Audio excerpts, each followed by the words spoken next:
Most people believe that if they could just earn more money, all of their financial problems would disappear. An extra $10,000, an extra $100,000, maybe even $500,000 a year. Because how could someone making that much money ever struggle? Dr. Michael Carter asked himself that same question. At 43 years old, he had everything people dream about. A prestigious career, a beautiful home, luxury cars in the driveway, private schools for his children, vacations across Europe. He wasn't reckless. He wasn't addicted to gambling. He didn't make one outrageous purchase that ruined his life.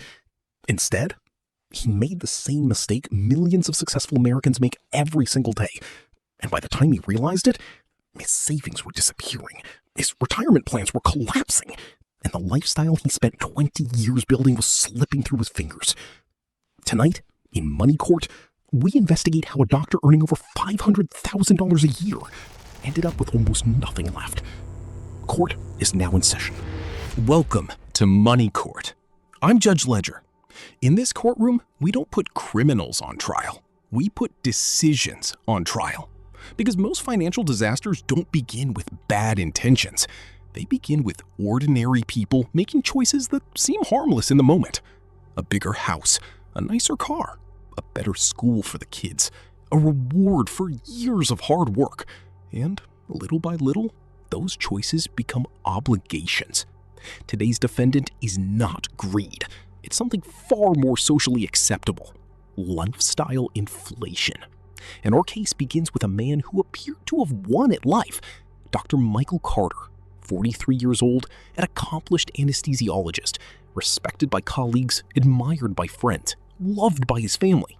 He had reached the income level most Americans spend their entire lives trying to achieve, more than $500,000 a year. By every visible measure, he had made it. Or so everyone believed. But behind the polished image of success, a silent problem had already begun to grow. But problems like these rarely arrive all at once. They move in quietly, one decision at a time. A few years earlier, Dr. Carter and his wife had moved into what they called their forever home, a beautiful house in one of the best neighborhoods in the city. The monthly payment was higher than they had originally planned, but they could afford it. At least that's what they told themselves. Then came the second car, the luxury SUV his wife had always wanted. Then private school tuition for the children, because good parents make sacrifices for their kids. Then family vacations, Europe one summer, Hawaii the next. After all, they worked hard. They deserved it. Then golf club memberships, home renovations, birthday parties that grew bigger every year. Small upgrades, tiny luxuries, nothing outrageous, nothing that looked irresponsible. In fact, each decision made perfect sense on its own. But together, they were building a life that became more expensive to maintain than they ever realized. The money kept coming in, so nobody noticed the danger. Until one simple question exposed the truth.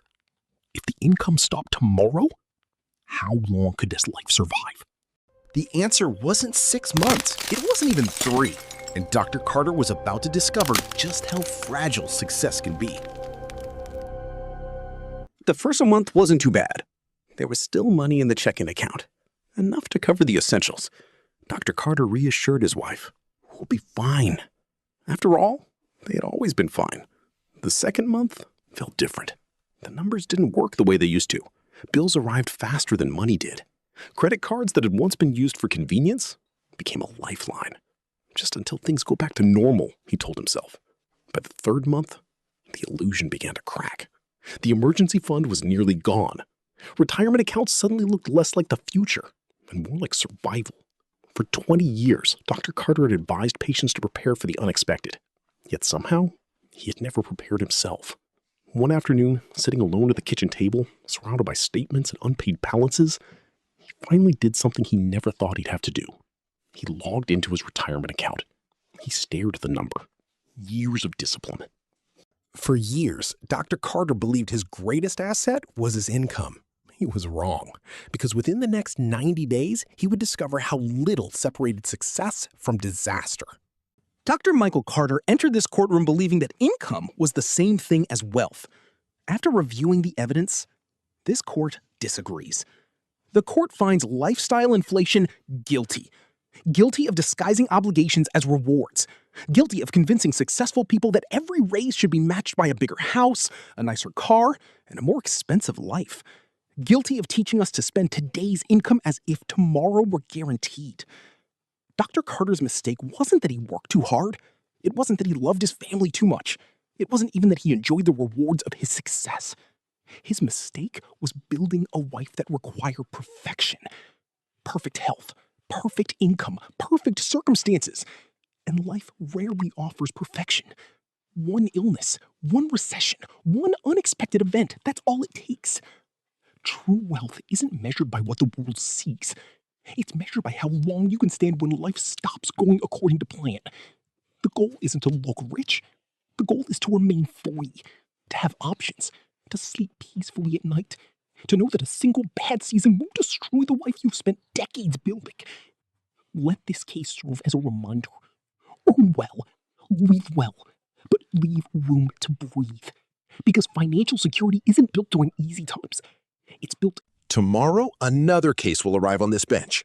Another family, another decision, another lesson written in dollars and regret. If this case made you rethink your own financial life, subscribe before the next verdict is delivered. Until then, protect what you've built. I'll see you in Money Court.